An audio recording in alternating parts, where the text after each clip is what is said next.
the night remembers. In every creak and every whisper of wind, something stirs, soft, unseen, alive. Tonight, you'll hear stories that breathe through the dark, real hauntings, quiet voices and truths that never learned how to die. So lie back and listen closely. If these words keep you company tonight, let this channel stay beside you. For here, every story begins where sleep and fear quietly meet. There's a kind of silence that doesn't belong to the world outside Ankarawaii, kind that waits inside old houses, hidden beneath years of paint and dust. It doesn't just sit there. It listens. It remembers. And sometimes, if you stay quiet enough, it speaks back. Anaya had never believed in ghosts. She believed in storms, in creaking floors, in the science of decay. But when she first stepped into the old chowdhury, residence, an abandoned mansion, on the hill outside her town, the air itself felt heavy, almost aware. The villagers called it the house that whispers, though no one could tell when the whispering began or whom it belonged to. The gate groaned as she pushed it open. Weeds brushed her legs, the scent of rust and rain clinging to her breath. Each step she took seemed to echo twice, once from her shoes, and again faintly delayed, as though someone unseen walked just behind. Inside, the air was colder. Wallpaper peeled like old skin. A clock on the wall still ticked, though its hands had stopped long ago. The sound was faint, yet it pulsed through the rooms like a heartbeat that refused to fade. Anaya came for research, for history, she told herself. But as the front door shut behind her on its own, she felt something more, a quiet, watching presence, neither welcoming nor cruel, the kind that belongs to places that have waited too long to be remembered. She lit her lantern and began to move down the corridor.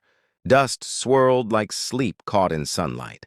Her fingers traced the edge of a picture frame, an old family, portrait half-eaten by mold, faces blurred, smiles fading into cracks. One pair of eyes, though, seemed sharper than the rest, dark, almost alive.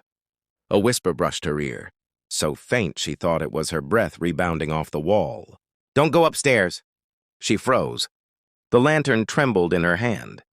Her heart pounded once, twice, and then nothing.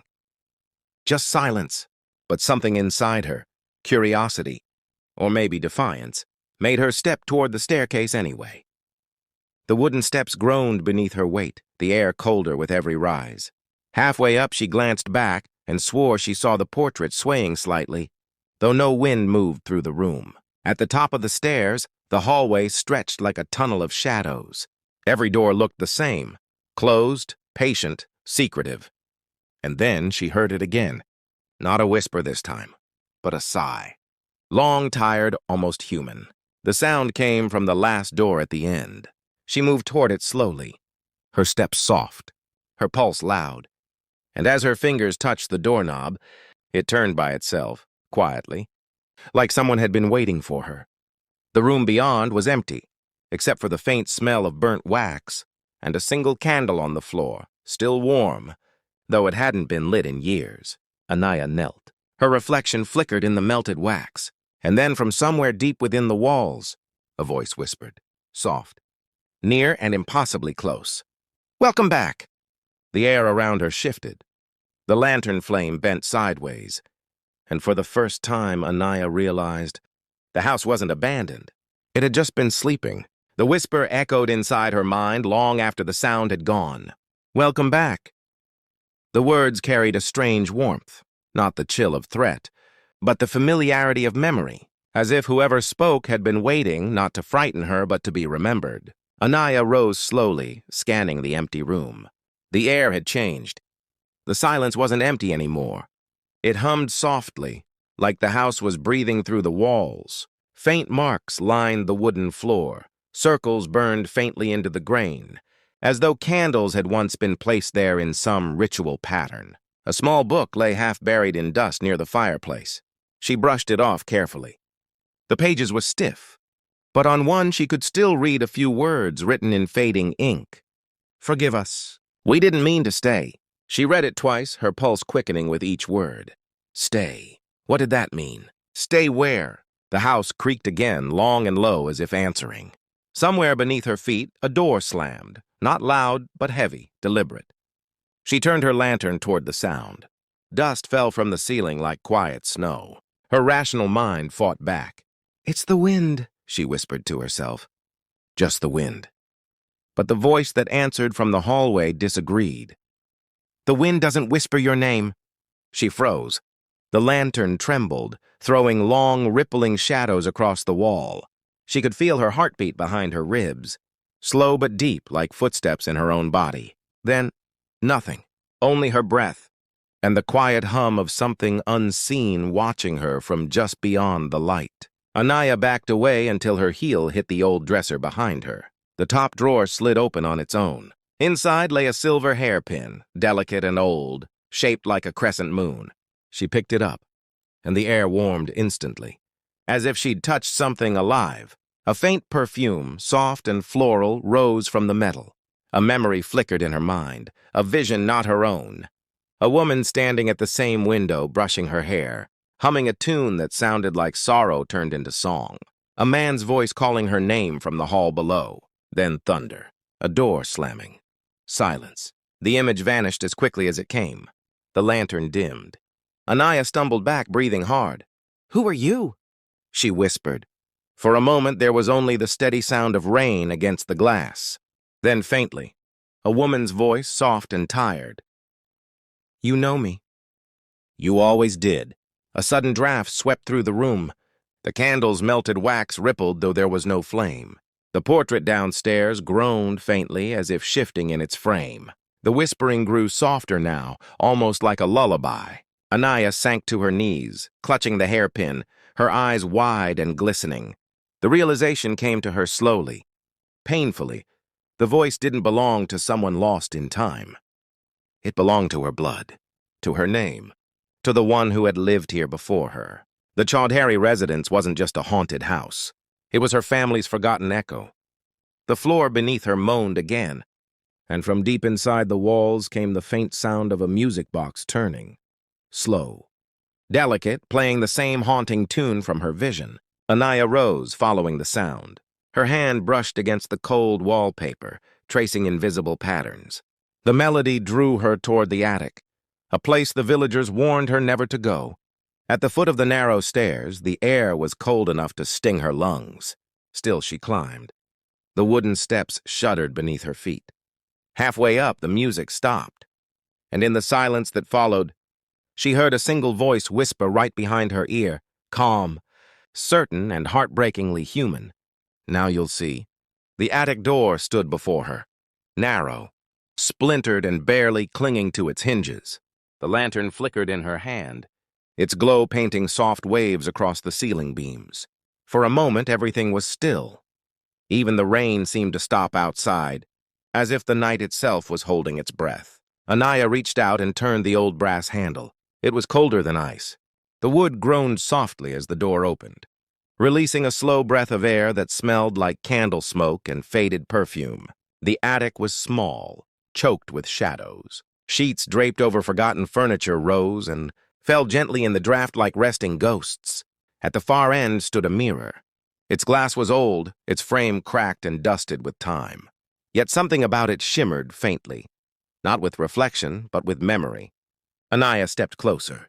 The floor creaked with each hesitant move, her reflection growing clearer in the dim light. She expected to see herself, frightened, tired, covered in dust. But the face in the mirror didn't move when she did. It was her face, and yet, not hers, softer eyes, a sad smile, the faint outline of the same crescent hairpin glinting faintly in her hair. The reflection raised a hand, though Anaya's arms stayed still.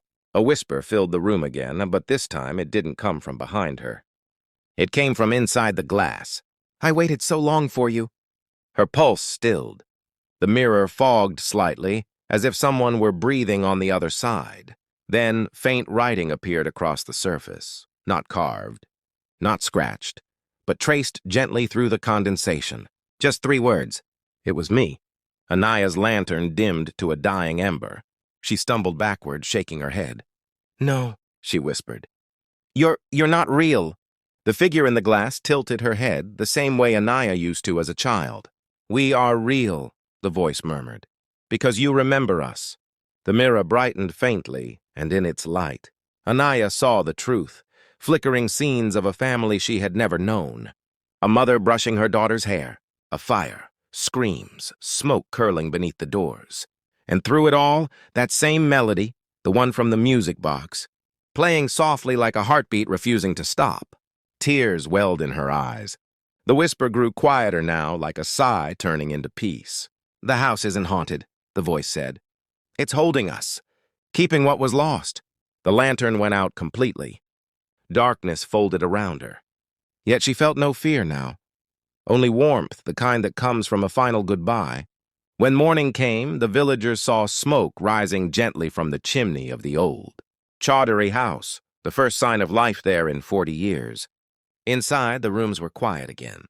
The mirror stood empty, its glass clear, its reflection normal. The silver hairpin rested neatly on the table beside the old journal, as if returned to its place. Anaya never told anyone what she saw, but when she left the house that morning, she paused at the gate and listened. The wind brushed past her, carrying a sound that might have been nothing, or might have been a whisper saying, "Thank you." She smiled softly. "Rest now," she said, and the house in its silence finally did.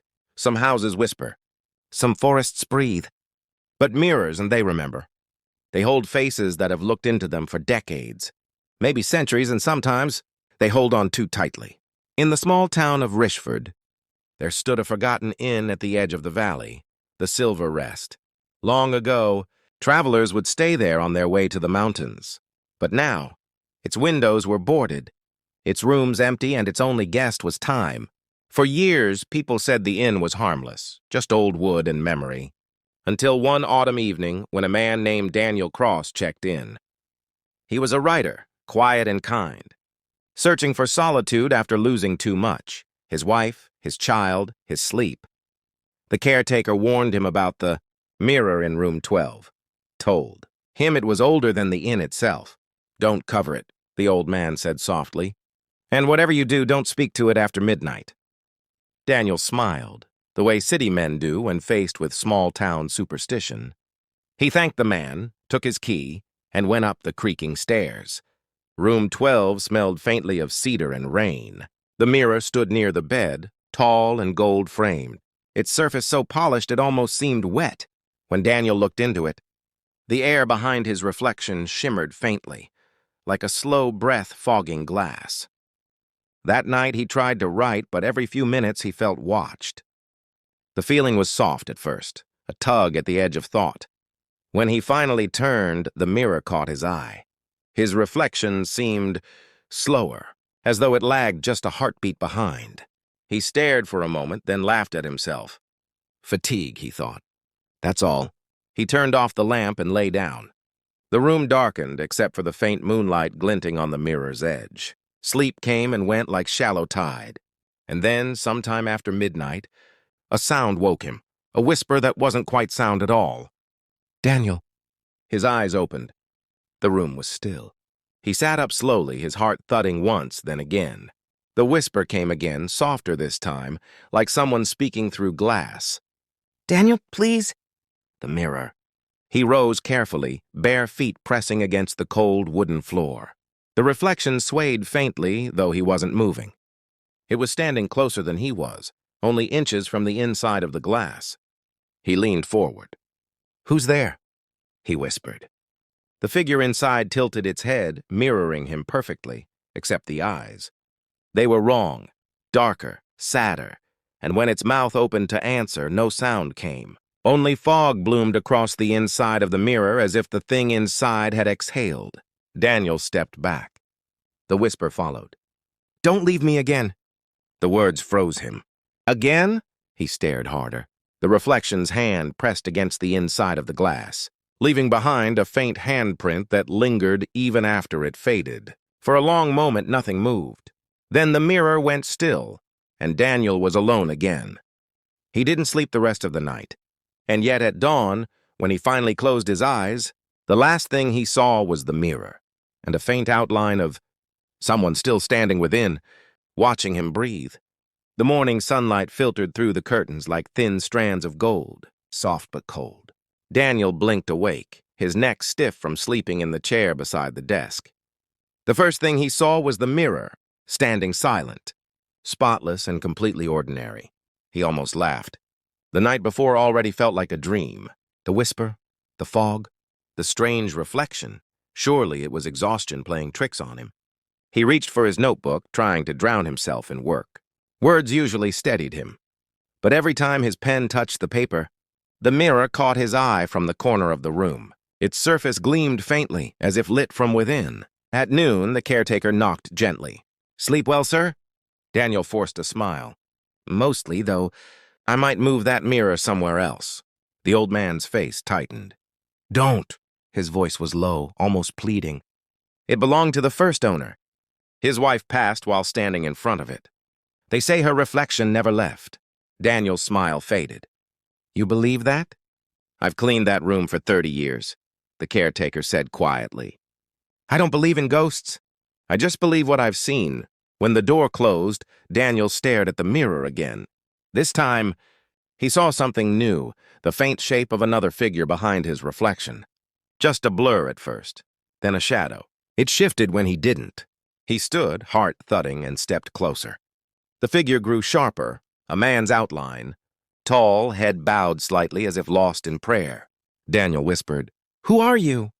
The reflection's lips moved, but the words didn't come through.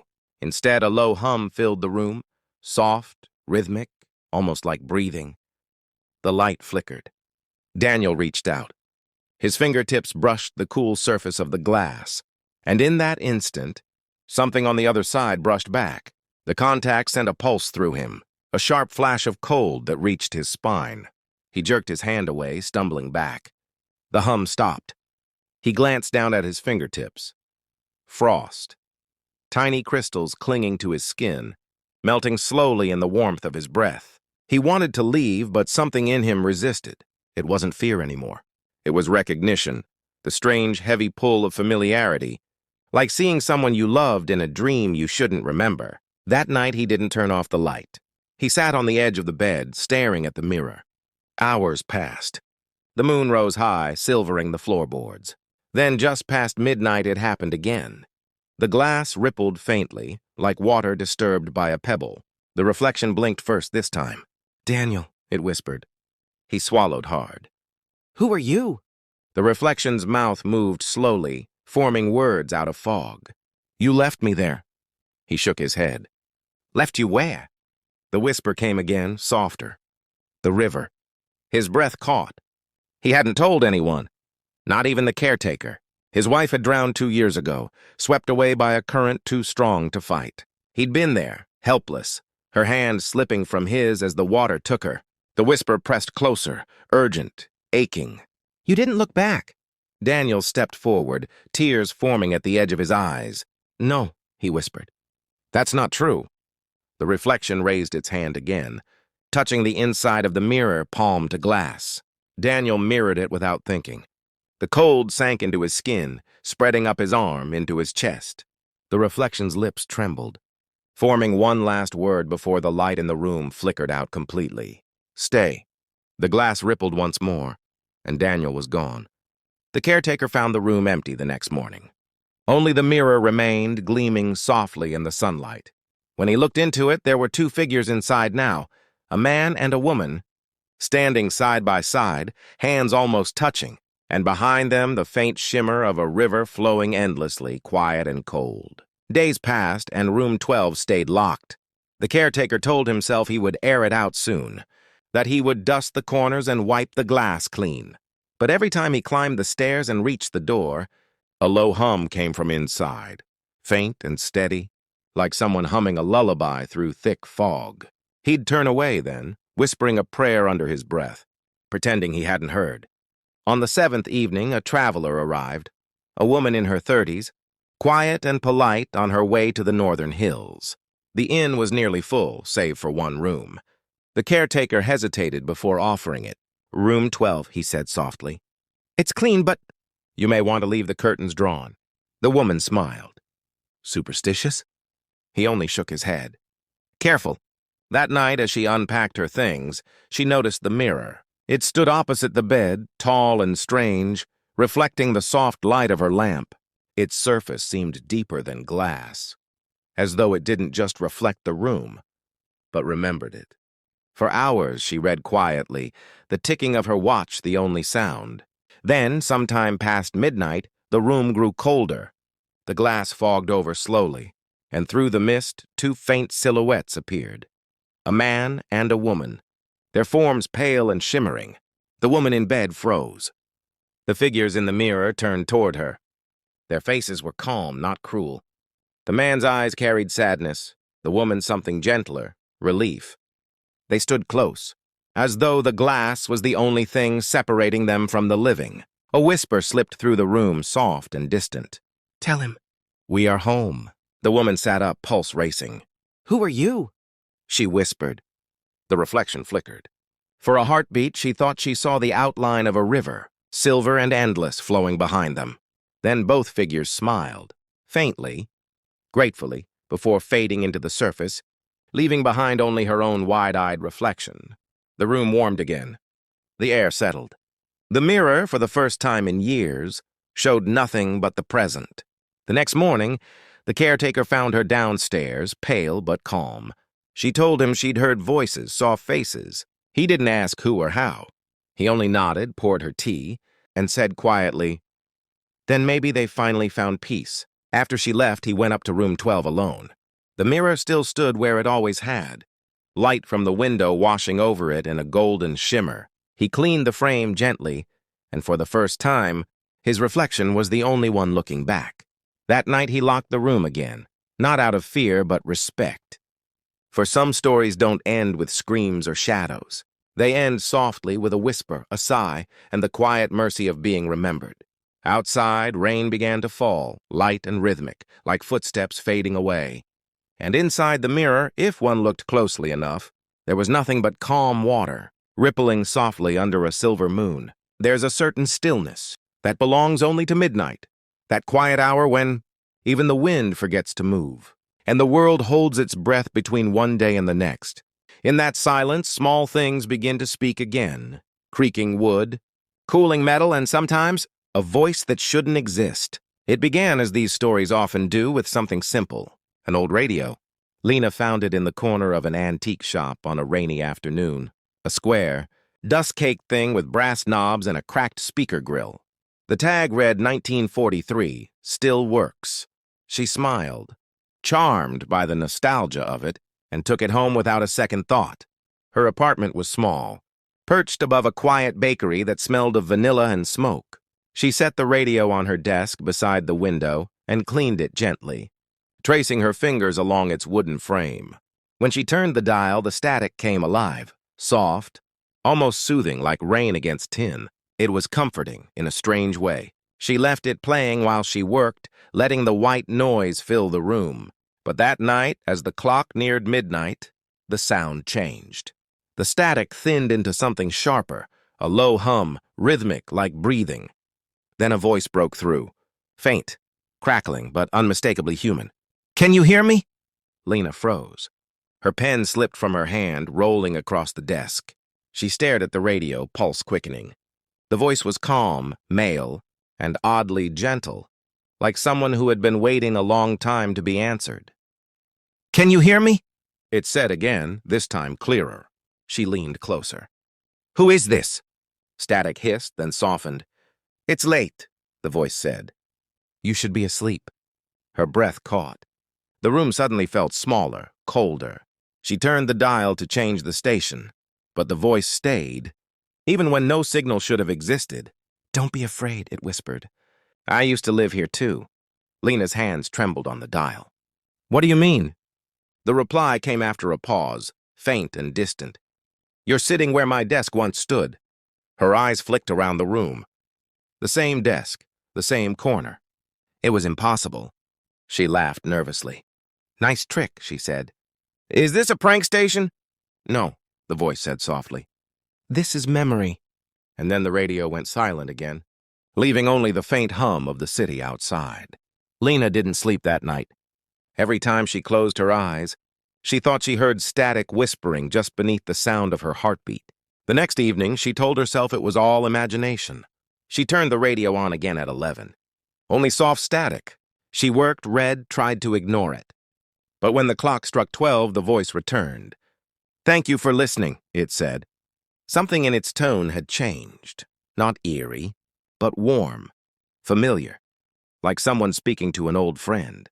"Who are you?" Lena whispered. "I was a teacher once," the voice said. "Before the fire." Her stomach tightened. "What fire?"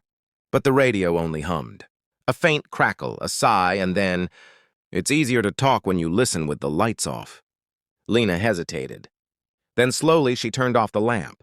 The room sank into soft shadow. The red glow of the radio dial was the only light left. And from within that glow, the voice began to tell its story, of classrooms, of music, of the night the school burned while he tried to save, the children who couldn't run. His voice never shook, never pleaded. It was the calm of someone who had already accepted what came next. When he finished, there was silence again. Then, "Thank you for hearing me." And before she could respond, the radio clicked off by itself. Lena sat frozen in the dark, her hand still resting on the table. The faint smell of smoke drifting through the room, though nothing burned.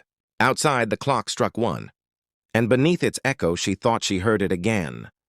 A whisper, deep inside the static. "Same time tomorrow?" The next night arrived quietly, wrapped in the faint silver glow of a distant moon. Lena told herself she wouldn't turn the radio on again.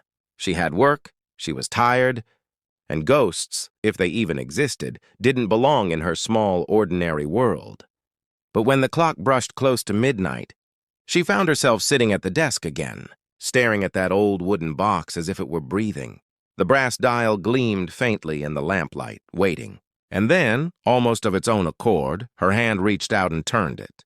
Static filled the air, soft, rhythmic, like the heartbeat of an empty room.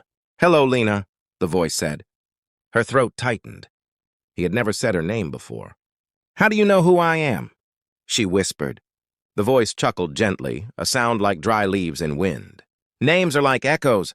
They travel further than you think." She didn't reply. The air felt charged, as if invisible threads stretched between her and the voice. Two souls separated by time but sharing the same silence. "Did you ever love a place so much," he continued softly, "that you couldn't leave it behind? Even after everything burned?" Lena swallowed. "You're still here because of the fire?" "Yes. And no." His voice flickered, fading in and out with the static. "I stayed because someone had to remember the ones who didn't make it out." The room seemed to pulse with that memory, faint cries, the crackle of unseen flames. For a moment, she thought she smelled old smoke again, faint and bitter. "What was your name?" she asked. "Samuel." The name lingered in the air like an afterimage. She could almost picture him, a man in his late 30s. Sleeves rolled, chalk dust on his hands, eyes kind but weary. "Why me?" she asked after a while. "Why are you talking to me?" "Because you listened," he said simply. "Most people don't." Static swelled for a few seconds, then softened again. His tone grew more fragile, like the air around him was thinning. "I used to play music on this radio," he said. "For my students. When the fire came, it was still playing. Sometimes I wonder if it still is." The words sent a ripple through her chest. That strange blend of grief and tenderness that only old ghosts seem to carry. "Would you like to hear it again?" he asked. Before she could answer, the radio clicked, and from the dusty speaker came a melody. Soft piano, waltz-like, distant and hollow as if drifting through decades. Lena's eyes burned with tears she didn't understand. It was beautiful. The kind of melody that belongs to a memory too delicate to touch. When it ended, silence fell. "Do you still teach?" Samuel asked suddenly. Lena smiled faintly. "No, I write. But maybe it's not so different." He seemed to consider that. "Writing is a kind of teaching," he said. "It reminds people how to feel." A long pause stretched between them, gentle, unhurried. The hum of the bakery below had long gone quiet. Outside, rain began to fall again, tapping softly against the window pane. Then Samuel spoke once more, barely above a whisper. "Tomorrow, I may not come through. The frequency fades when storms rise." Lena's chest tightened. "Will I hear you again?" A long breath of static answered first. Then, if you listen with your heart instead of your ears, you might. And with that, the radio clicked off. Lena sat there in the dark, the melody still lingering in her mind. The air smelled faintly of rain and smoke and something else. Something like memory. She leaned back, closed her eyes, and for the first time in a long while, whispered into the silence, "Good night, Samuel." Somewhere within the static, a faint whisper seemed to echo back, softer than breath. "Good night, Lena." The rain continued, and the world felt, for a fleeting second, beautifully haunted. The storm didn't stop for 2 days. Thunder rolled like a slow drum beyond the clouds, and every night Lena found herself sitting before the silent radio, waiting.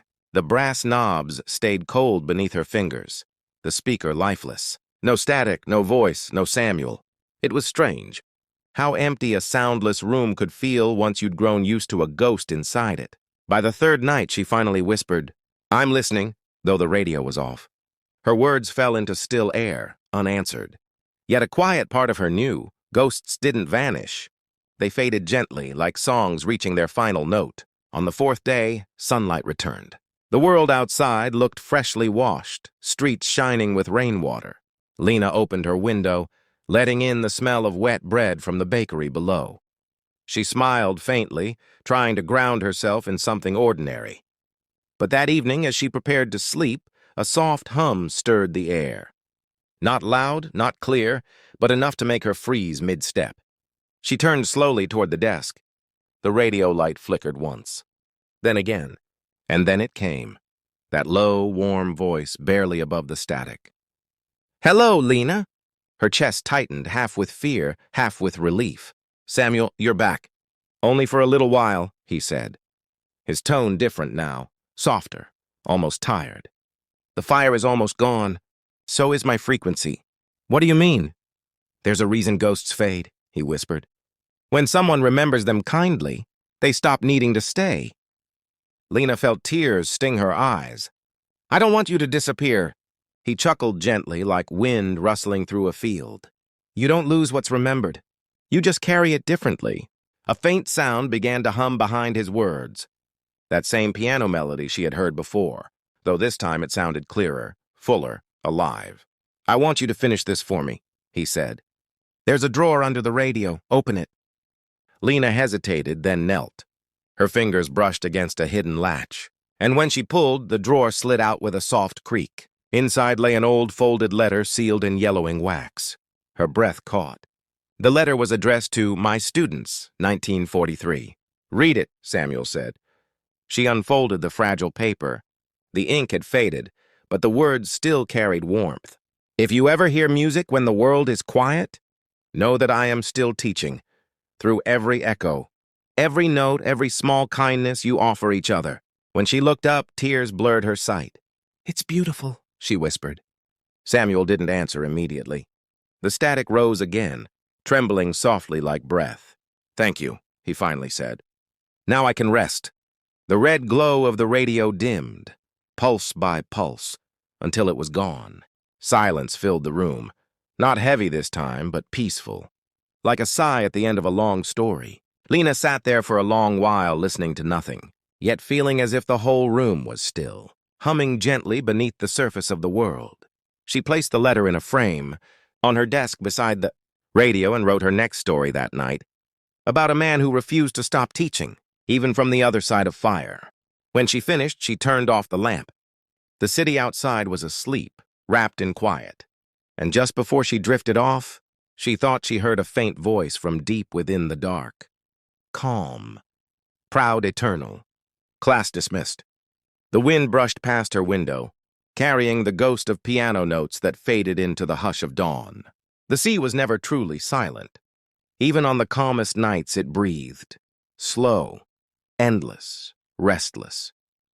For nearly 40 years, Elias Hart had listened to that sound from his post at Windmere Point, the last standing lighthouse on a stretch of forgotten coast. He lived there alone, save for the company of waves and wind. Each evening, as the horizon swallowed the sun, he climbed the spiral steps to light the great lantern, a bright, spinning eye watching over a black, hungry sea. And every dawn he would log the weather, note the tides, and whisper a quiet prayer for the ships that passed unseen in the fog. The townsfolk had long stopped visiting. The world had moved on to newer beacons, automated, efficient, unfeeling. But Elias stayed. A light needs a keeper, he would say, with a smile that carried both warmth and sorrow. It was a night of heavy mist when it began. The fog had rolled in thick as wool, muffling every sound except the faint tolling of the bell buoy beyond the rocks. Elias had just finished polishing the lens when he noticed it, a soft knocking from the lower door. He frowned. No boats had come this way in years.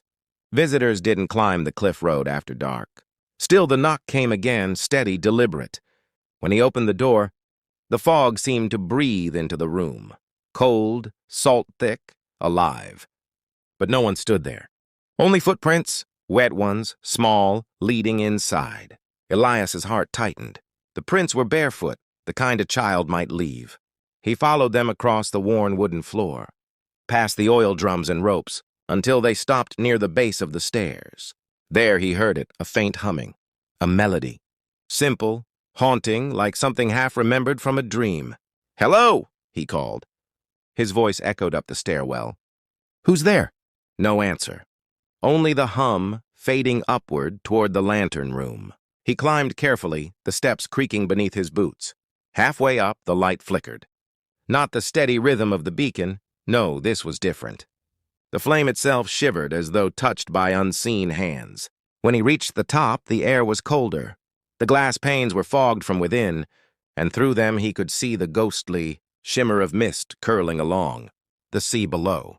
And there, beside the great brass lamp, stood a small figure. A girl no older than 10, her dress pale and damp, her hair tangled by the wind. She looked out toward the water, not turning as he entered. Elias's voice came out softer than he intended. "Are you lost, child?" She didn't answer. Her gaze remained fixed on the horizon. When he stepped closer, he noticed something strange. The hem of her dress barely touched the ground, as if her feet weren't quite there. Then she spoke, quiet, steady, almost polite. "They're still waiting, Mr. Hart." Elias froze. His name. "Who's waiting?" he asked. She turned then, and her eyes glowed faintly, not with malice, but with the light of the sea itself, deep, shimmering, endless. "The ones who never made it home," she whispered. "You still keep their light, don't you?" He felt the weight of her words settle in his chest. He had spent decades tending this lamp, sending its beam into darkness, praying it reach lost sailors. He thought of the wrecks buried beneath the cliffs, of the night long ago when the storm had taken the Margaret Bell, and with it, his own brother. "Yes," Elias said quietly. "I keep it for them." The girl nodded once, solemnly. "Then don't let it go out. Not tonight." Before he could speak, the lantern flared bright, blinding for an instant. When his vision cleared, the girl was gone. Only the faint scent of sea salt remained. Outside, thunder rumbled somewhere beyond the horizon. The wind shifted, colder now, and Elias realized the fog had thickened, swallowing the sea whole. And faintly, beneath the roar of the tide, he heard it, the creaking of a ship's hull, groaning against the rocks. He turned the lamp toward the sound, heart pounding. A shadow moved in the mist. Something, way or someone, was coming home. The sound came again, deep, distant, mournful.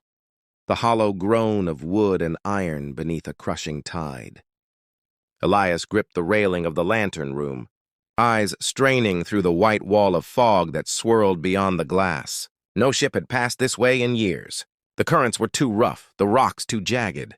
But now, through the mist, he thought he saw a flicker, a lantern's glow, far out at sea, swaying with the rhythm of unseen waves. He turned the great lamp, its beam slicing through the darkness like a blade of gold. The fog shivered under its touch, revealing, for a heartbeat, the impossible, a ship. It drifted slowly toward the cliffs, sails torn, masts broken, hull blackened by time. The name carved on its bow was still faintly visible beneath the salt and rot. The Margaret Bell. Elias's breath caught. His hands trembled on the wheel. It couldn't be. That ship had sunk 37 years ago. He had watched it disappear into a storm that no light could pierce, watched as it carried his brother Thomas into the deep. The wind moaned through the cracks of the lighthouse, like the sea itself remembering. "Thomas," Elias whispered. And then, faintly up impossibly, he heard a voice. "Eli!" He turned sharply. The sound wasn't from the sea. It came from the spiral stairs below. Slow, heavy footsteps echoed upward, wet, uneven. The smell of brine filled the air, sharp as rust and salt. Each step seemed to pull the warmth out of the room. When the figure appeared in the doorway, Elias felt the world tilt around him. It was Thomas, or what was left of him. His clothes were those of a sailor long drowned, torn, waterlogged, clinging to skin pale as driftwood. His eyes, though clouded, still held that same familiar gentleness. He smiled faintly the way he used to before saying something teasing. "You never stopped keeping the light," Thomas said. Elias's voice trembled. You were gone." The sea doesn't keep us," Thomas interrupted softly. "It only remembers." For a long moment, neither spoke. The light turned slowly above them, its beam sweeping across the glass, painting fleeting gold across Thomas's face. "You've been calling to us every night," Thomas said finally. "Every time you lit the lamp, we saw it. Every soul the ocean took, they saw it too. But tonight the storm comes again, and it will take the light unless you leave." Elias shook his head. "I can't, the light must stay burning." Thomas stepped closer, and though water dripped from him onto the floor, the sound was strangely muted, like rain falling in another world. "Brother," he said quietly, "sometimes you have to let the sea rest too." Elias's hands clenched. His heart pounded with grief that had never learned to fade. "If I leave, the light dies. If the light dies, they'll be lost forever." Thomas looked past him to the window, where the ghostly ship still lingered, neither sinking nor sailing, caught between tide and memory. "We are already found," he said. "Because you remembered." For a moment, the wind stilled. The fog outside began to thin, unraveling like silk. The Margaret Bell shimmered, its edges blurring, fading into mist. Elias's throat ached. "Where will you go?" Thomas smiled gently. "Where the tide ends." And as he turned to leave, his outline began to dissolve, the mist claiming him softly, piece by piece, until only his voice remained, warm as a lullaby. "Thank you for keeping the light, Eli." The beam flickered once, twice, then steadied again, shining brighter than it had in years. Elias stood alone in the lantern room, the air still humming with his brother's words. He didn't cry. Instead, he sat beside the great lamp and whispered to the night, "As long as the sea breathes, this light will burn." Below, the waves rolled against the rocks, calm now, almost gentle. But somewhere deep in the fog, a bell tolled once more, not in warning this time, but in farewell. The dawn came quietly. The storm never returned. Only a soft, misty light lingered over the cliffs, painting the sea in shades of silver and blue. Elias had not slept. He sat at the lantern's base, hands folded on his knees, listening to the world breathe again. The radio in the corner, old and half-broken, flickered with faint static, though he hadn't turned it on in years. It sounded almost like the sea whispering back. Down below, the tide receded, exposing black rocks slick with foam. The air smelled clean, renewed. But inside the lighthouse, something had changed. The silence felt different now, lighter, at peace. Elias rose slowly, his bones stiff, his heart quiet. He walked the spiral staircase down to the keeper's quarters. Every step echoed softly, as if the walls themselves were listening. On the table, he found a single shell, small, pearly white, still damp with seawater. He didn't remember placing it there. Inside, faintly, almost too soft to believe, came the sound of the ocean, and a voice. "Goodbye, brother." He smiled. Not a tear fell this time. Only gratitude, quiet and vast as the sea itself. By noon, he had written his final entry in the keeper's log. "The light still burns. The sea has found its rest. So have I." He closed the book, placed it beside the shell, and climbed once more to the top. The sky was clearing now, gulls circling high, their cries echoing like laughter carried by wind. The great lantern gleamed in the daylight, the last vestige of an era fading softly into memory. He stood there for a long while, gazing at the horizon. And then, with a slow breath, he turned the lamp off. The silence that followed was beautiful, full, serene like a held note resolving at last. The sea stretched endlessly below, vast and eternal, whispering to itself. When the next keeper arrived months later, the lighthouse was empty. The chair by the window still faced the sea, and the logbook lay open to its final page. The lantern, though cold, gleamed as though it had been recently polished. But what puzzled him most was the light. For even though the lamp had not been lit, and no oil remained in its chamber, the great lens caught the morning sun in such a way that, just for a moment, it cast a beam far out across the water, a single, golden ray reaching toward the horizon. And out at sea, sailors swore they saw a figure on the rocks below Windmere Point, standing tall, hand raised in farewell, before dissolving into the mist. The sea never took him. It remembered him, as he had remembered it. And so on quiet nights, when the fog rolls in and the waves hum their endless hymn, the people in nearby towns say you can still see the faint glow of the old lighthouse's beam, sweeping gently across the dark, a promise that some lights never truly die. They just keep watch, and beneath that eternal hum, if you listen long enough, you might hear it, a calm, weathered voice, whispering softly to the deep. The light still burns. There are houses that breathe, not with air or heartbeat, but with memory, slow, quiet, endless. They hold the echo of every voice that ever passed through their halls, every sigh, every secret whispered into their walls. The house on Alder Lane was one of those. It stood at the edge of the old district, tall and forgotten, wrapped in ivy that crawled up its stone ribs. The windows stared blankly out at the world, reflecting nothing but gray sky. For years, no one had lived there, not since the last caretaker disappeared. Until Mira arrived. She was a historian, quiet, methodical, drawn to places where the past still lingered. When the city gave her permission to catalog the estate's contents, she was thrilled. Just dust and documents, she told her colleagues with a smile. But when she stepped inside that house for the first time, the air itself felt different, thick with silence, like a held breath that had lasted too long. The grand hallway stretched before her, lined with portraits. Dozens of them. Men, women, children, all in clothes from centuries past, their painted eyes following her as she walked. Some faces smiled faintly, some looked solemn, but none felt quite still. By the third painting, she noticed something strange. Each canvas bore the same signature in the corner, A. Veller, 1872. Mira had studied Veller's work before, a minor painter from the late 19th century, known for his unsettling realism.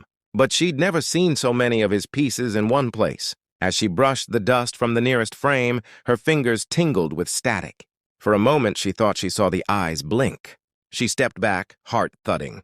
Just a trick of light, she told herself. Just nerves.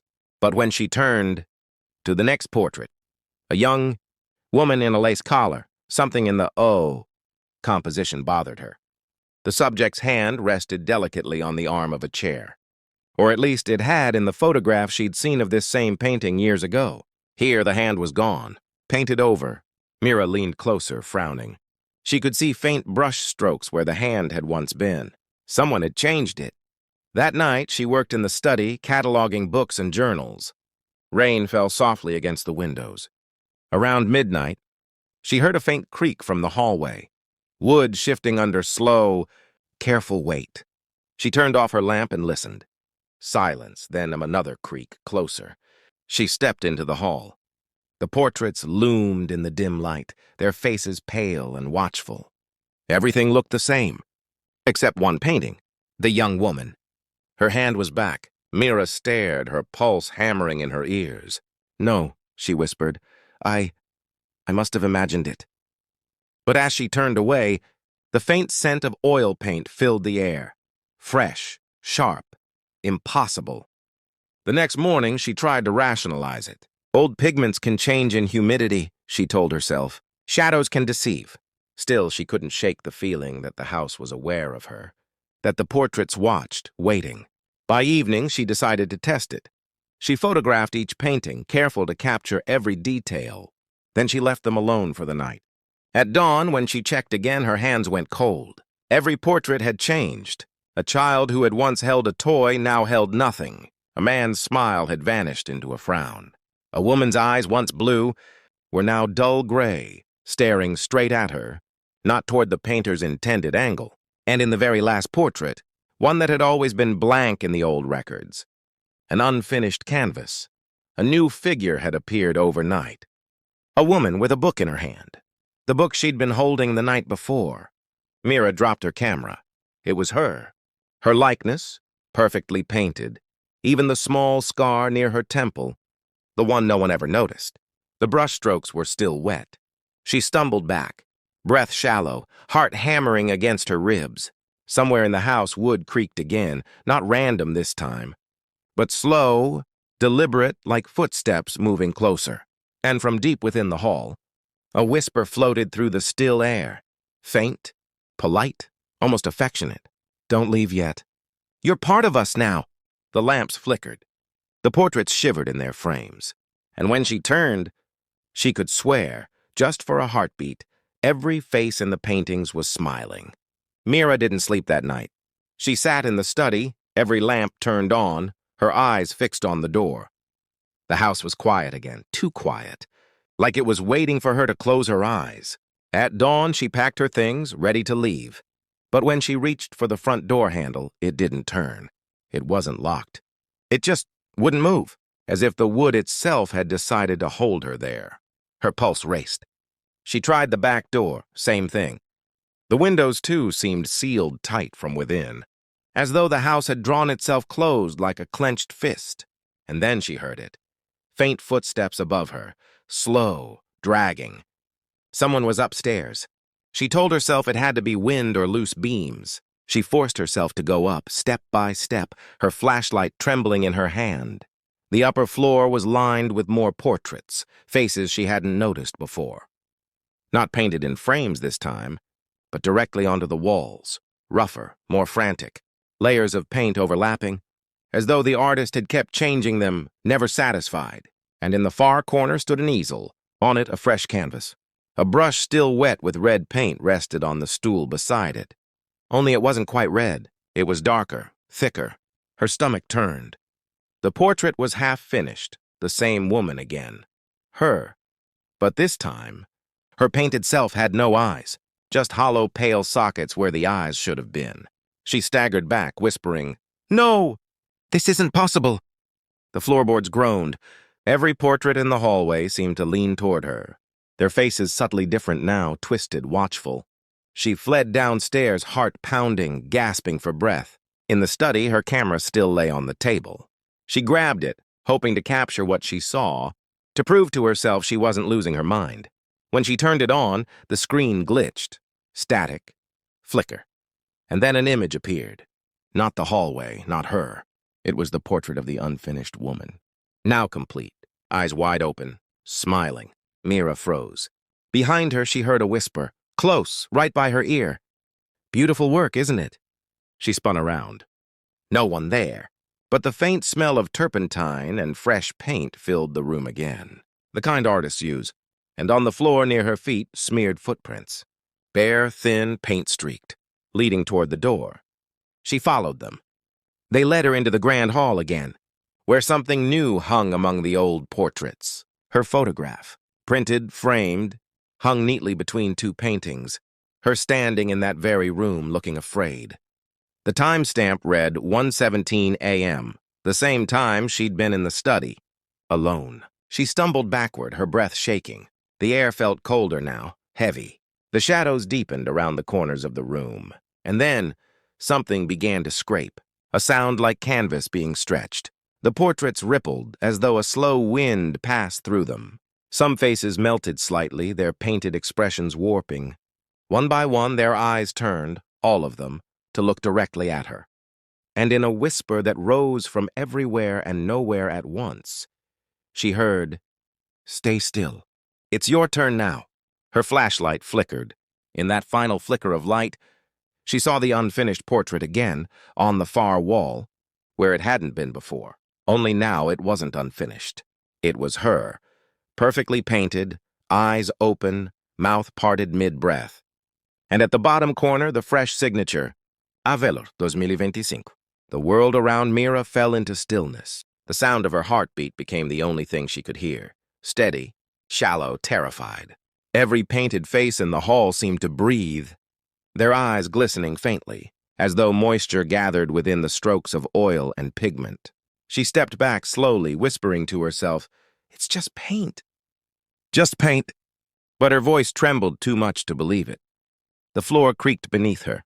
Not old wood this time, but something alive, something flexing. The air smelled of damp linen and iron. When she turned toward the exit, the door had changed again. It wasn't wood anymore. It was canvas. Taut, stretched, pulsing faintly, as if something on the other side pressed against it, waiting. Her phone buzzed suddenly in her pocket, a sound so ordinary that it jolted her. She fumbled it out, hoping for light, for signal, for something real. The screen flickered to life, showing the camera feed. But instead of the hallway, she saw herself, her live reflection, only behind her in the frame. The wall of portraits wasn't still. The painted eyes blinked, one by one, in slow, synchronized rhythm. She turned. They were motionless. Turned back, blinking again. And then her reflection smiled. Not her, the version on the screen. Slowly, unnaturally, as if her mirrored self had been waiting for this moment all along. Her throat tightened. She dropped the phone, its screen shattering on the marble floor. The sound echoed like a closing heartbeat. A gust of cold air swept through the hall, and the chandelier above swayed gently. The light shimmered across the portraits, and Mira noticed for the first time that each one had something painted faintly into its background. Not just scenery, but walls, windows, doors, rooms. Each portrait was not a painting of a person, but of a place inside the house. And in one of them, deep in the painted reflection of a window, she saw herself standing there, caught mid-step. Her breath caught. She moved closer. The painted version of her was clearer now, frightened, reaching out. And then it moved. The hand in the painting lifted, mirroring hers. The mouth opened as though to scream, but no sound came. Mira stumbled back, tripping over the broken frame of another portrait. Her flashlight rolled away, casting dizzying beams across the room. The painted figures leaned forward in the flickering light. Closer. Closer. Until their faces seemed to press against the surface, straining to emerge. Her last thought was to run, but when she turned toward the staircase, she froze. At the top of the stairs stood a figure holding a paintbrush, its face pale, eyes hollow, clothes spattered with the same dark red that smeared the canvas. The brush dripped. "Mira," it said softly, voice familiar and distant all at once. "You shouldn't have woken them." The brush moved in the air, slow, graceful strokes invisible to her eyes. But as it did, she felt her skin tighten, her lungs compress, her body going still. She tried to scream, but her lips locked in place. The last thing she saw was the figure stepping closer, whispering, "Hold still. You're almost complete." And then darkness. When the new owners arrived months later, the house was pristine again. The portraits hung silently, untouched. But in the grand hall, one painting was new, a young woman with wide, terrified eyes standing among them. Her brush still rested nearby, and beneath her likeness, the fresh signature read simply, "Monsieur Velor 2025. The restoration? Company said it must have been a tribute, the artist finishing what her ancestor began. But locals never stay past sunset. They say that sometimes, when the evening light fades through those tall windows, the portraits blink. And one of them always seems to be looking right at you, watching, waiting, just like she did. The small town of Elridge sat, quietly between two rivers, a place forgotten by maps but remembered by ghosts. Locals spoke in low voices about its old cemetery, perched high on a hill overlooking the fields. It wasn't famous nor grand, but something about it kept people from wandering too close after dark. They said the ground there whispered. It began with a boy named Jonah. He wasn't one for superstition. He was 16, curious, and thought fear was something you could prove wrong by standing in it. His friends dared him to spend one night up on Hollow Hill, the resting place of nearly every generation, of the town's dead. Jonah agreed easily. He thought it would be simple. He packed a flashlight, a small recorder, and a bag of snacks, like it was just another camping trip.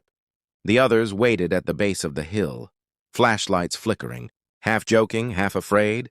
As Jonah climbed, the wind changed, quiet but heavy, as if carrying too many voices at once. The iron gates stood open. The cemetery stretched out before him, rows upon rows of tilted headstones, each one washed in the pale light of a thin crescent moon. The grass swayed gently, though the air was still. He made his way to the old oak at the center. The heart of Hollow Hill, they said the first grave was beneath it, marked only by a single stone worn smooth by time. Jonah laughed softly, set down his recorder, and pressed the red button. "All right," he said into the dark. "If there's anyone here, say hello." The night replied with silence. Crickets, wind, nothing more. He smiled, leaning back against the oak. Didn't think so. But a few minutes later, when he replayed the tape, something answered. A faint, drawn-out whisper. "Hello." Jonah froze. He listened again. Same sound. Not static, not wind. A voice. Low, old, quiet. He scanned the rows of graves. Nothing. The night was empty. Still, his pulse quickened. He pressed record again, his voice trembling just a little now. "Who are you?" Another pause.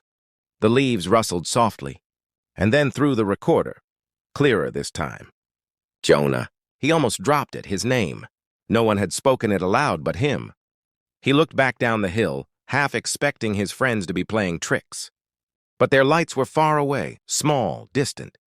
Something brushed past him, cold, brief, like a sigh against his neck. He turned sharply, shining his flashlight into the dark.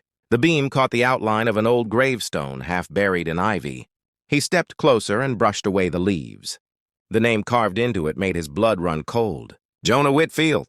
Born 1889, died 1905. The letters were faint but real. His hands trembled as he traced them. "Someone's messing with me," he whispered. But deep down, he knew the truth. This was too old, too untouched. The stone had been here long before him. The wind rose again, soft but insistent, carrying whispers that almost formed words. He clicked the recorder one last time, whispering, "What do you want?" The air stilled completely, and then a voice, no longer faint but close, right beside him. To be remembered. Jonah turned, no one there.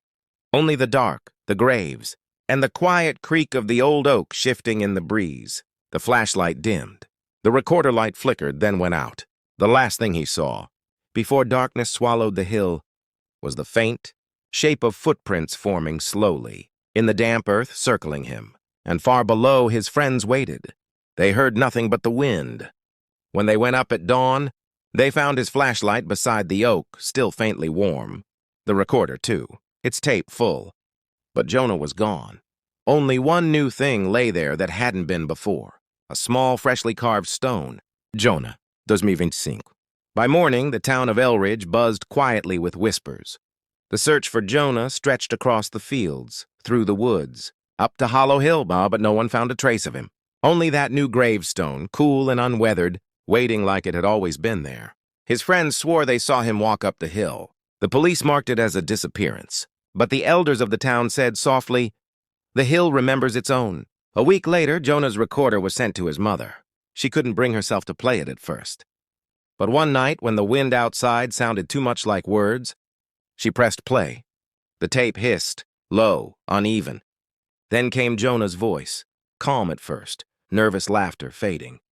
And then the whispers, hundreds of them, overlapping, rising, falling like waves. "Remember us. You said hello. Don't leave us again." Her hands shook. She stopped the tape. But the whispers didn't stop. They continued faintly, not from the recorder, but from the open window behind her.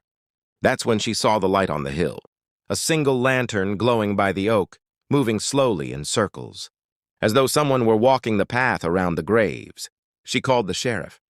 By the time they arrived, the lantern was gone. But where the light had been, a new set of footprints lay in the damp earth, small, bare, leading toward the older graves, then fading into the soil. The sheriff sealed the hill.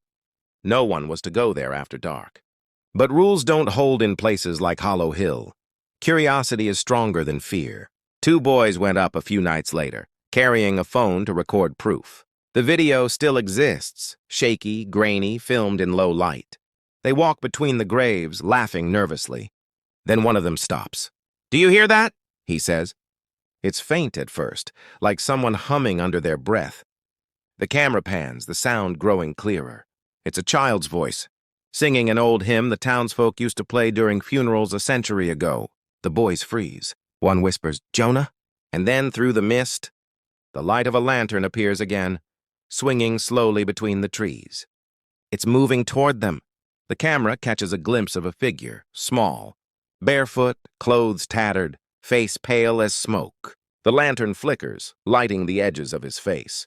His eyes are dark, almost hollow, but they shine faintly like wet glass. One boy shouts and runs. The camera falls. The video ends there. Only the sound of wind and whispering remains. When they found the phone the next morning, it was lying beside the same oak. The sheriff played the last few seconds of audio, faint breathing, a soft hum, and then a boy's voice. Clear as day. "Don't be afraid. It's lonely here." That voice wasn't one of the two who'd gone up. The sheriff buried the phone that same night beneath the old oak, muttering a prayer he half remembered. And since then, no one's dared go back after sunset. But sometimes on foggy nights, the people of Elridge say you can still hear it from your window, the faint sound of a child's voice carried down the hill. Not crying, not angry, just waiting, whispering softly, "Hello again." And if you ever whisper back, they say the wind changes direction, like it's listening. Autumn came early that year. The leaves on Hollow Hill turned red before the rest of the town, as though touched by some hidden fire beneath the soil. The wind carried a faint hum each evening, not quite words, not quite song, but anyone who lived close enough to the hill learned not to listen too long. Jonah's mother, Ruth, stopped going to church after that. She kept the recorder locked in a drawer, though sometimes late at night, she could still hear it ticking faintly, as if the tape inside was trying to play on its own. One night, after weeks of silence, she finally took a lantern and climbed the hill herself. The sheriff begged her not to. But grief doesn't hear reason. It only follows what feels closest to the heart that's gone missing. The gate creaked open. The air was damp, carrying the scent of wet grass and stone. She whispered her son's name once, quietly, and the wind answered. Just barely, Ruth. Her hands trembled. She walked toward the oak.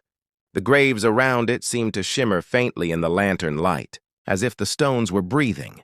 When she reached the center, the earth was uneven, freshly disturbed, but no one had buried anything there for months. She knelt, brushing the dirt away, and found a small wooden box half buried beneath the roots. Inside, wrapped in a piece of cloth, was Jonah's recorder. She turned it over. The battery light glowed weakly, impossible after so long. She pressed play. Static, wind, and then footsteps. Her son's voice, clear, steady, calm. "Mom, it's all right," he said. "They just wanted someone to listen." The wind stopped. The world seemed to hold its breath. "They're not angry," the voice continued. "They've just been forgotten. Every name here was once a story. Every story was once alive." She looked up. Around her, faint lights began to bloom near the graves, hundreds of soft, golden glows, like lanterns rising from the earth itself. For a moment, she wasn't afraid. The lights didn't feel threatening. They pulsed gently like heartbeats. Each one hovered above a grave, drifting slowly upward, fading into the night. Jonah's voice came again, softer now. "Don't cry, Mom, I'm still here. Just not alone anymore," she whispered through her tears. "Can I see you?" A pause, then a whisper, carried on the cold wind. "Look closer." She raised the lantern, and there he was, a faint shape standing beneath the oak, his face pale but peaceful.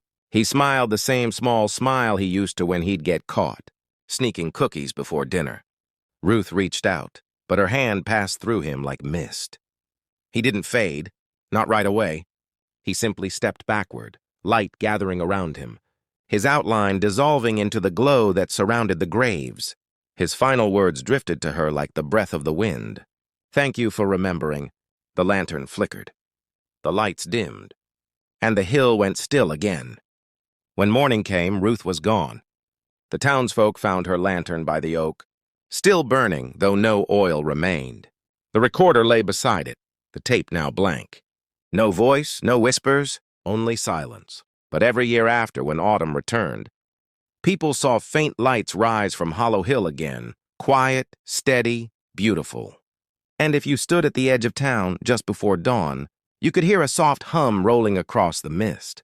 Not sorrow, not haunting, just a low, peaceful chorus of voices saying, "We're still here." And at the heart of it all, beneath the old oak, two gravestones now stood side by side. One marked Jonah Whitfield, 1889-1905, and beside it, another, Ruth Whitfield, 2025, both carved with the same final words beneath their names.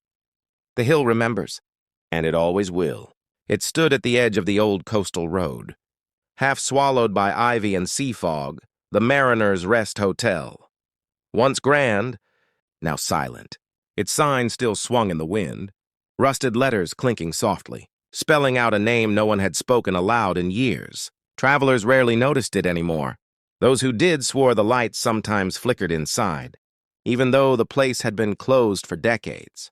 The locals said it was the sea calling its lost guests home. Others whispered that the hotel checked people in, but never out. In the summer of 1996, a photographer named Daniel Cross came looking for forgotten places, old buildings with stories to tell. He'd heard about the Mariner's Rest from a fisherman at the docks, who warned him not to go after sunset. Daniel laughed it off.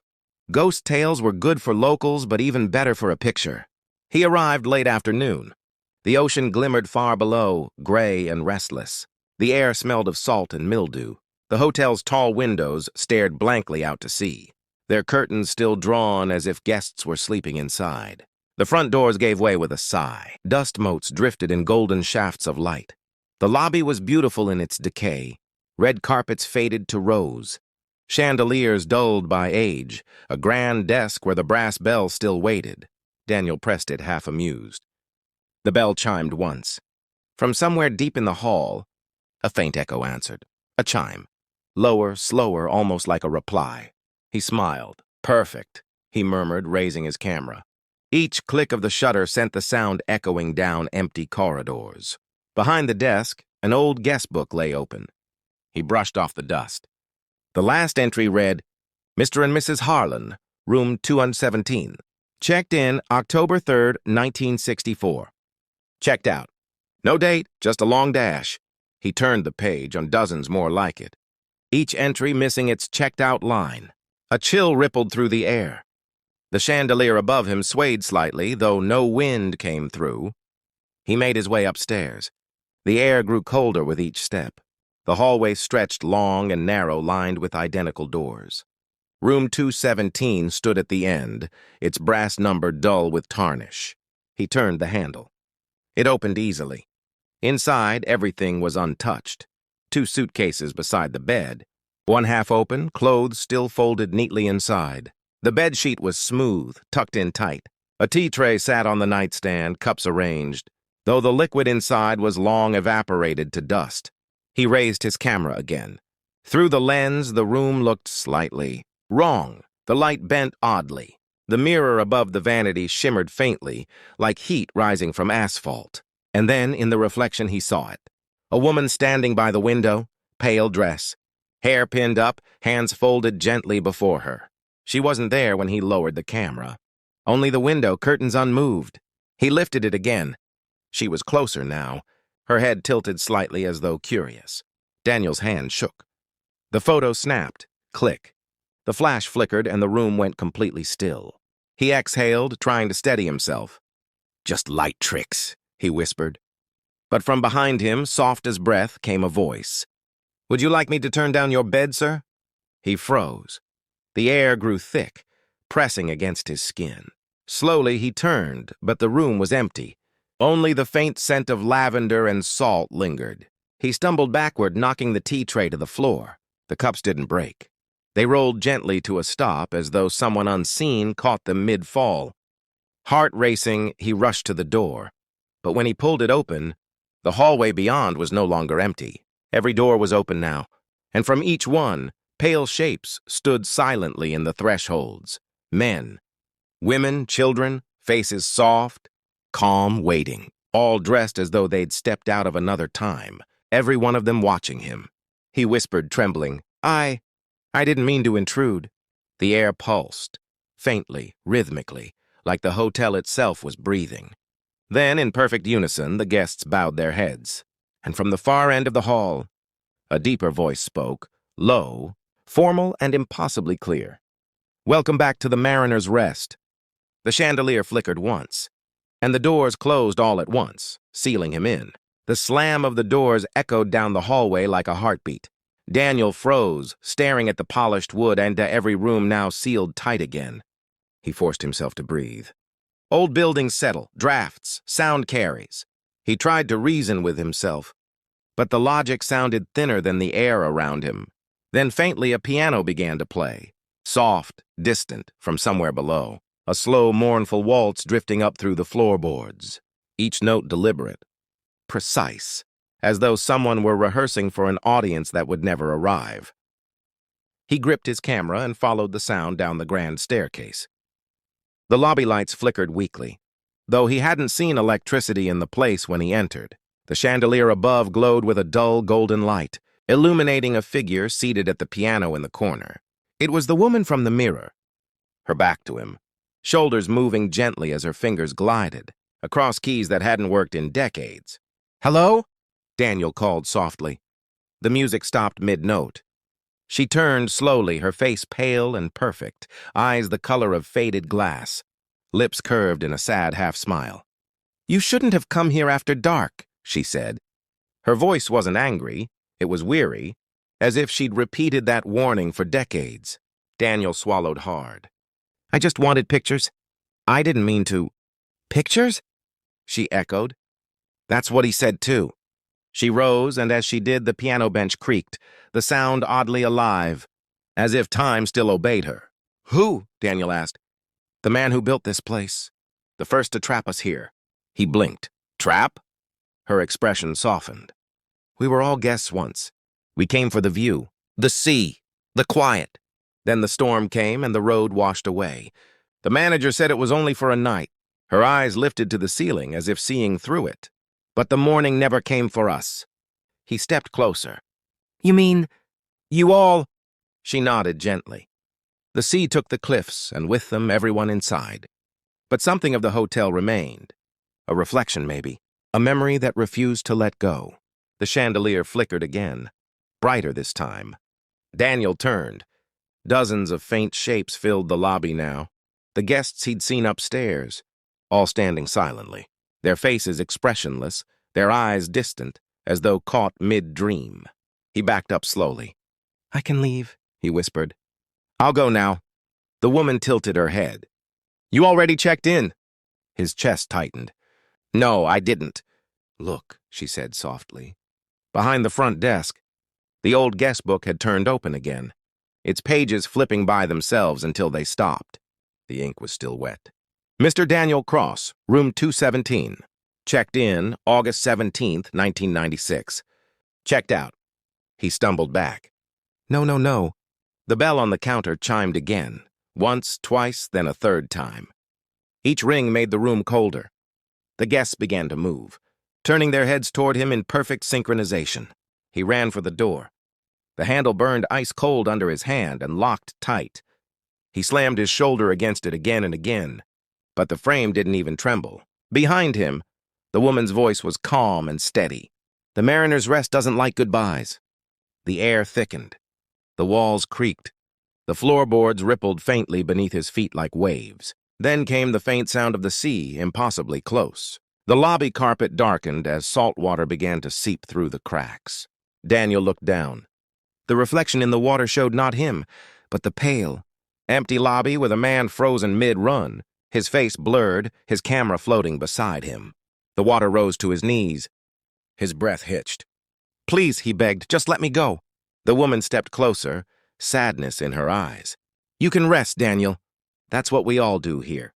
The lights dimmed until only her face remained visible, serene, faintly glowing.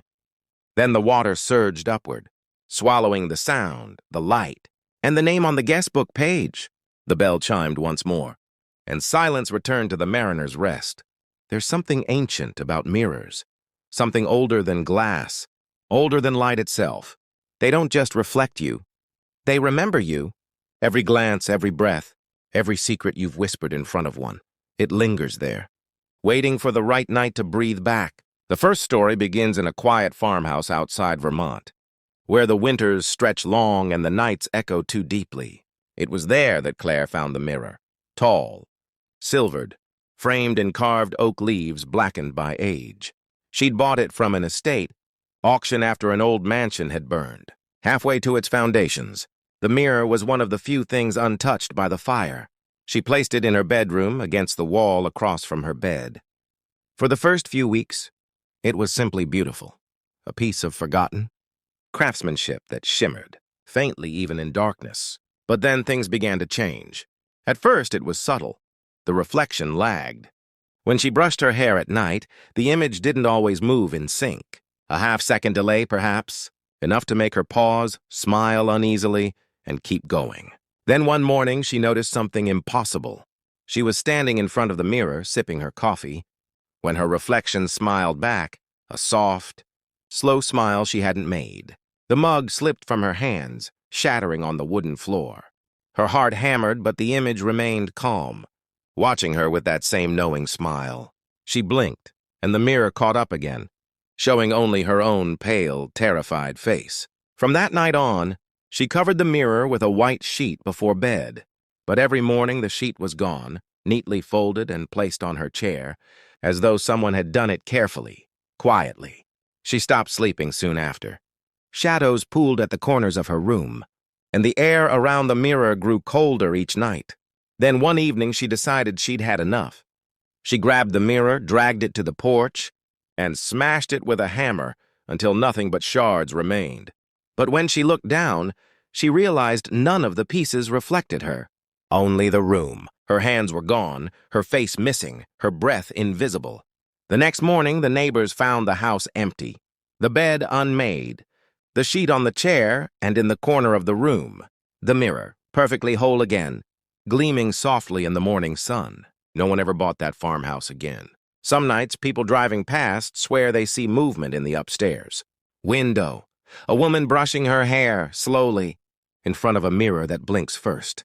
The second story begins years later, far from Vermont, in a small Italian village known for its glasswork.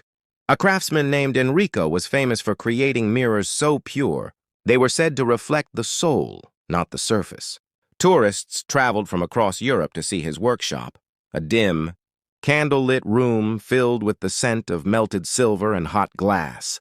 But Enrico had grown old, and his final project was something different, something he refused to show anyone. He called it Il cuore di vetro, the heart of glass. When he died, his apprentice Matteo found the mirror locked in a wooden chest. It was small, framed in silver filigree, and flawless, except for a faint crimson shimmer deep within its surface. Like blood beneath ice, Matteo placed it in the shop's front display, proud of his mentor's work. That night, as he was closing, he caught a glimpse of movement inside the mirror. Not his own reflection, but Enrico's face, half smiling from within the glass. He froze, whispering his mentor's name. The face in the mirror whispered back, the same word but backward. He leaned closer, trembling. The reflection leaned too, but its mouth was wrong, its lips curved too wide. The candles flickered. The air turned heavy. And then the mirror cracked, not outward, but inward, as though something had reached from behind the surface and pulled it shut. Matteo ran. The next morning, the shop was found cold, the mirror missing.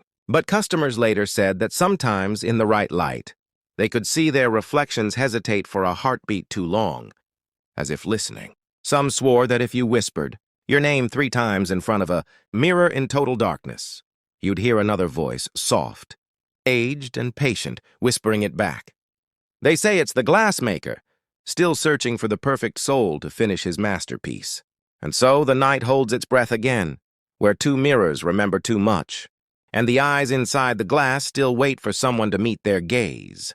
Rain fell soft and steady that night, tapping against the cracked window of a tiny antique store in Florence.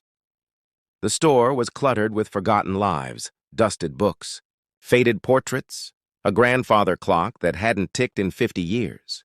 In the back of the shop, behind a curtain of cobwebs, stood a mirror. Tall, silver-framed, its surface faintly rippling like calm water in candlelight.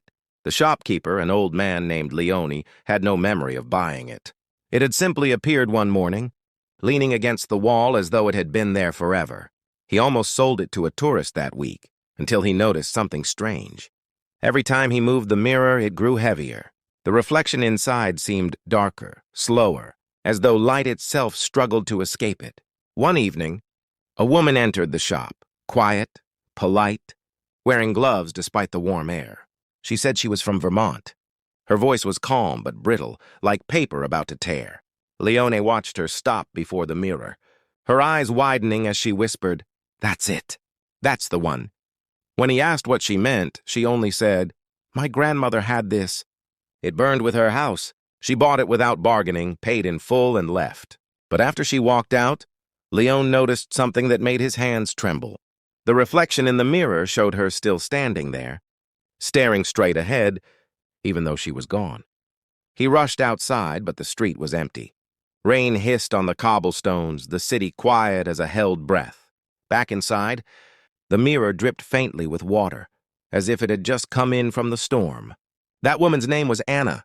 She was Claire's granddaughter, and ever since her grandmother's disappearance, she'd been obsessed with mirrors, tracing every sale, every rumor, every whispered story that hinted the glass might have survived. She brought the mirror home to Vermont, to the same farmhouse that had been empty for decades.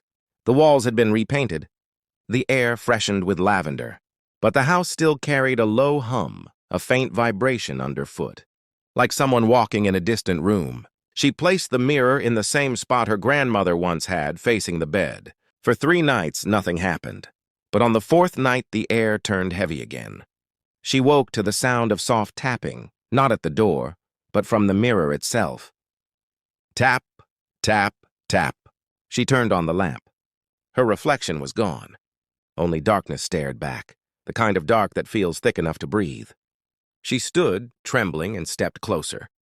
Then, deep within the blackness, faint shapes began to move. Faces, dozens of them, pressed against the inside of the glass. Among them was her grandmother, Claire. Anna gasped. "Grandma?" The lips inside the mirror moved, but no sound came. Then the reflection shifted, revealing not just Claire, but a man's face beside hers, older, sunken, with silver eyes. The glassmaker, Enrico. The 2 reflections turned toward Anna, their mouths moving together, forming silent words that fogged the glass. "Let us out." The lamp flickered. The mirror shuddered on its stand, humming like a plucked string. Anna stepped back, terrified, yet drawn, as though something deep inside her recognized that sound. The glass rippled again, and a faint crack appeared near the top, pulsing like a heartbeat. The air filled with the smell of hot metal and rain-soaked wood. She covered the mirror with a blanket and ran from the room. But the tapping didn't stop. It followed her down the hall, faint at first, then louder. Tap, tap, tap. When she turned, she froze. The blanket was gone, and the mirror stood in the hallway now, leaning against the wall, its surface faintly glowing red, like molten silver cooling in the dark. She whispered, "Please stop." The reflection smiled. Not hers, her grandmother's. Outside, lightning split the sky, and for a moment, every mirror in the farmhouse flickered.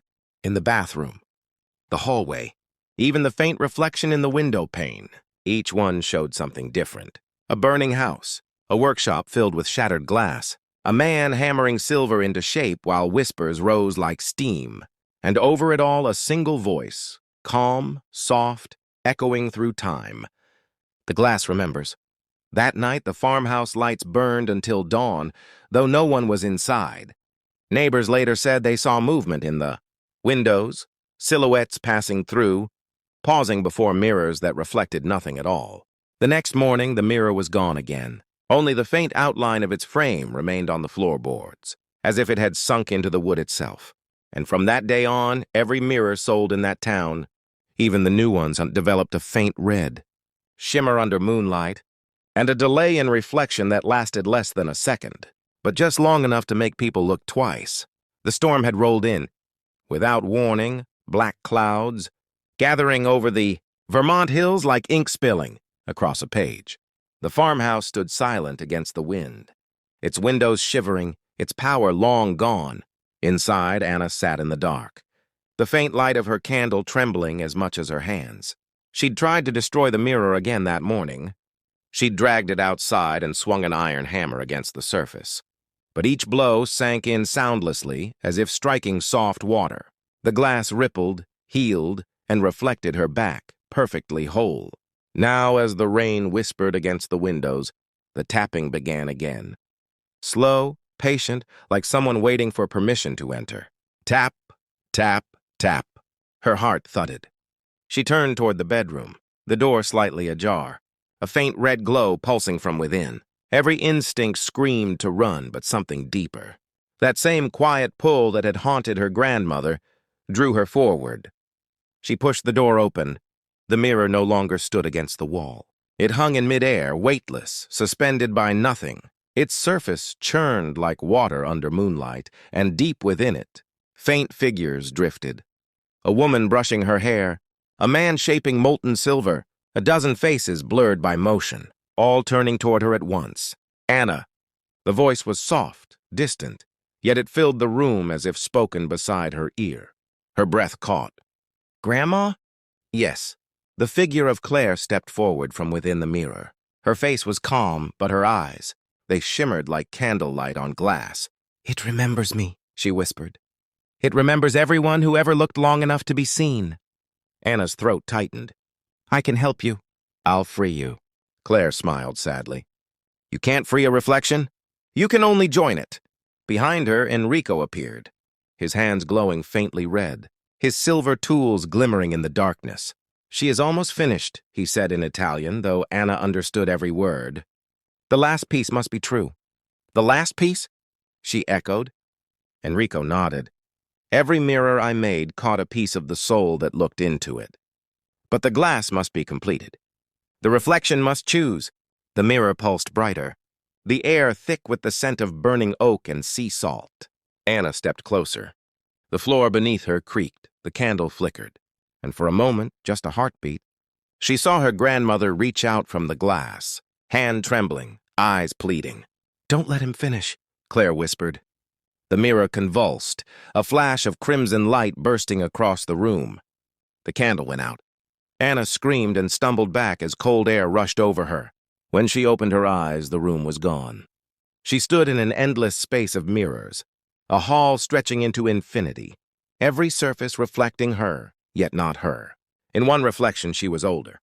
In another, younger. In one, her grandmother's eyes looked back. Then Enrico's voice echoed, gentle but unyielding. Every soul has a reflection. Every reflection, a home. The mirrors began to hum, a deep, vibrating tone like the resonance of struck glass. She pressed her hands over her ears. But the sound came from inside her skull, vibrating in her bones. Stop, she cried. I'm not yours. And somewhere in the dark, Claire's voice answered, Neither was I. The mirrors shuddered, their surfaces cracking outward in unison, not breaking, but breathing.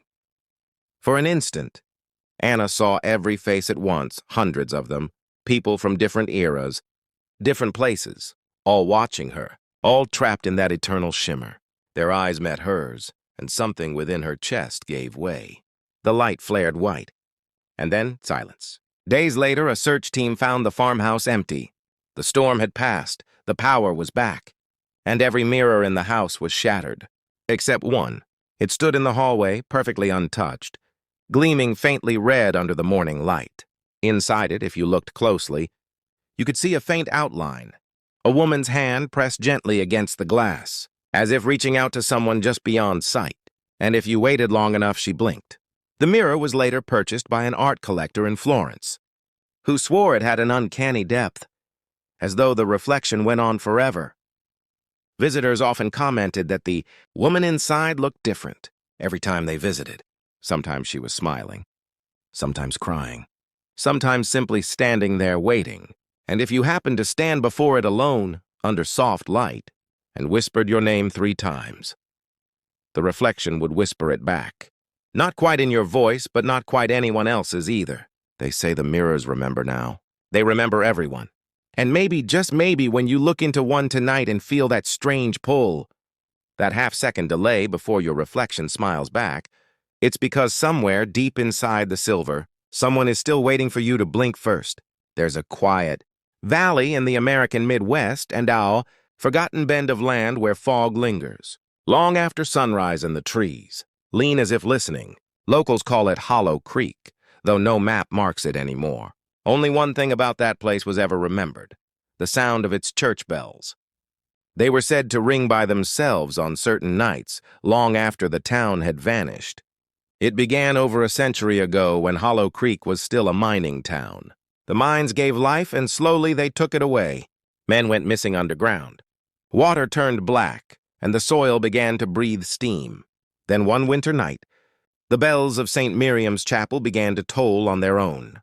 Slow, deep, and uneven. No one saw a priest, no one pulled the ropes, yet every villager heard it.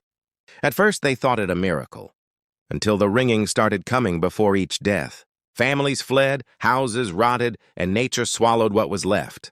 But even today, travelers crossing that valley sometimes hear the faintest sound, not a normal bell tone, but something warped, echoing through mist.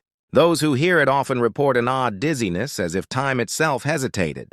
A few say they saw flickers of old buildings that no longer exist, lights glimmering like candles through the fog, and always that same slow metallic heartbeat, dong. Pause, dong. One hiker claimed he reached the chapel ruins just before sunset. The air smelled of soot and wet stone. He placed a hand on the bell rope, and it pulled back. He swore something unseen was ringing it from above. He ran until his throat burned. When he looked back, the sound still followed, not from the church, but from inside his chest. And so the story endures. Some say the bells toll not for the dead, but for those who dare to remember Hollow Creek, a town the earth itself tried to forget. In a small New England town tucked between pine woods and ocean fog, there lived an old postman named Gerald Pike. Everyone knew him, his steady whistle, his morning greetings, the creak of his bicycle on wet cobblestone. He'd been delivering letters for 40 years and had never missed a single day. Until one Friday morning, when Gerald vanished. The storm that night was cruel. Thunder cracked like splitting trees, and the tide clawed at the shore. They searched for him the next day, following the scattered trail of his letters along the cliffs. Only his cap was found and perched neatly on a fence post, dry, untouched by rain. The townsfolk mourned quietly. They built a small memorial outside the post office, and life eventually continued. 3 days later, on Monday morning, Gerald Pike walked back into town. Same bicycle, same satchel, same calm wave. People froze where they stood. The postmaster's teacup shattered on the floor. Gerald didn't seem confused or changed, just quieter. When asked where he had been, he smiled and said, "I took a wrong turn." But strange things followed. The letters he delivered bore no names people recognized. One envelope carried only the words, "For the one who still listens." Another contained a drawing of the ocean, but the waves on the paper moved when held to the light. Then one evening, a child named Anna handed her mother a letter Gerald had given her. It was addressed to myself, tomorrow. When the mother opened it, it was blank. Until midnight, when words slowly appeared. "You saw me too late." The next morning, Gerald Pike was gone again. His bicycle stood at the pier, dripping with seawater. On the saddle was a single unopened envelope, the ink still fresh, as if written by someone who had never truly left. Now, when the fog rolls thick across that town, people sometimes see him, the silhouette of a man on a bicycle, pedaling soundlessly through the mist, stopping at each door, delivering letters from places that no longer exist. And as the last echo of his bell fades into the sea breeze, the night grows still once more, ready for the next whisper in the dark. Crowhaven stood on a lonely ridge where the land curved toward the ocean, a gray, sprawling asylum that had been closed since the early 1950s. Locals avoided it, claiming that even the crows refused to land on its roof. The air around it was heavy, still, as if the building were holding its breath. When restoration crews arrived decades later to turn it into a historical museum, they found the records mostly destroyed. Only one file remained intact: a patient named Elena Ward. Room 43. Her notes were strange. Repeatedly, in faint pencil, she had written, "It keeps speaking when I'm silent." The crew ignored the legend. But every night someone, working the upper floor, reported, hearing soft murmurs through the vents, conversations that matched no human voice. They thought it was the wind, until one night an electrician named David stayed behind to finish rewiring. He brought his phone, recorded for proof, and listened. At first, nothing. Then at 2:47 a.m., the whispering began. He played the clip later and realized it wasn't random. The words were repeating his own thoughts back to him, just seconds after he had them. Not in his voice, but hers, a woman's, soft and trembling. When they found the recording, the sound was distorted, but one line stood out clear. "Don't let them move me again." Room 43 was sealed the next morning. No one entered after that. But the security? Cameras in the hallway began, picking up flashes of movement, shadows forming, letters on the walls, as if words were being written by air. The last night before the restoration project was halted, every light in the asylum flickered on by itself. In the brief glow, workers saw what looked like someone sitting on the bed in room 43, head tilted, eyes fixed on the door, waiting for someone to listen again. They sealed Crowhaven permanently. But if you visit the ridge on cold autumn nights, and the ocean wind turns inward, you might hear faint whispers carried down the hill, too soft to make out, but rhythmic, almost like breathing between words. And yet, that wasn't the only story Crowhaven kept. When Crowhaven closed its doors in 1953, the official report said the staff had been transferred, and the patients relocated. But in the archives of the local paper, one man's name lingered like a misplaced shadow: Dr. Elias Moore, the last physician to sign the hospital register. After that winter, no record of him existed. No forwarding address, no obituary, not even a signature in the town's census. It was as if the man had stepped out of history. But decades later, a storm unearthed what the earth had hidden. The foundation beneath Crowhaven's east wing partially collapsed, exposing a small, sealed chamber behind the old morgue. Inside were a single desk, a rusted lantern, and rows of notebooks written in cramped, slanted handwriting. They were dated after the asylum's closure. The notes began logically: patient names, observations, sleep patterns. Then the handwriting shifted, the tone unraveling. "They're not asleep. They're pretending. Voices through the vents, telling me I'm the patient now. If anyone reads this, don't speak aloud." They listen. The final entry, dated November 12, 1956, read simply, "The night nurse came to check on me, but she died in 1952. Historians assume Dr. Moore had lost his mind, trapped in isolation after refusing to leave the asylum. But one detail unsettled even the skeptics. At the bottom of the final page, in different ink and a shakier hand, someone had written, "He wasn't alone." When a team from the university tried to collect the journals, they found them damp and brittle, half dissolved by the moisture. But every single one smelled faintly of antiseptic and candle wax. And though the building had no power connection for half a century, the lantern on the desk was still warm. Today, the chamber is sealed again. Visitors sometimes spot a dim orange glow, flickering through the cracks in the east wall. They say it moves slowly, as if someone were pacing, waiting to finish writing the next page. And so ends the story of Crowhaven, a place where the living and the lost learn to share the same silence. The night is long and its memories older than we are. But for now, the echoes fade and the stories rest. If these whispers have kept you company tonight, let them drift with you into sleep. And when the darkness feels too deep, remember, some stories only haunt because they were once heard. And now, the night exhales. The echoes fade back into stillness, leaving only the soft hum of your heartbeat and the quiet that follows. Truth once it's been told. These 13 stories, pieces of forgotten time, lost voices, and sleepless souls, have wandered through the dark to find you. Not to frighten, but to remind you that even in the silence, we are never truly alone. Every whisper, every flicker of fear carries a small light, the light of memory, of wonder, of staying awake just a little longer to listen. So, as you close your eyes and the weight of the night settles gently on your shoulders, let these tales drift like smoke, fading but never gone. Somewhere out there, the bells still toll, the sea still hums, and the lantern in Crowhaven still burns. If these stories kept you company tonight, let this channel be your quiet place in the dark. Subscribe, stay close, and let the next whisper find you again when the night returns. Sleep well, if you can.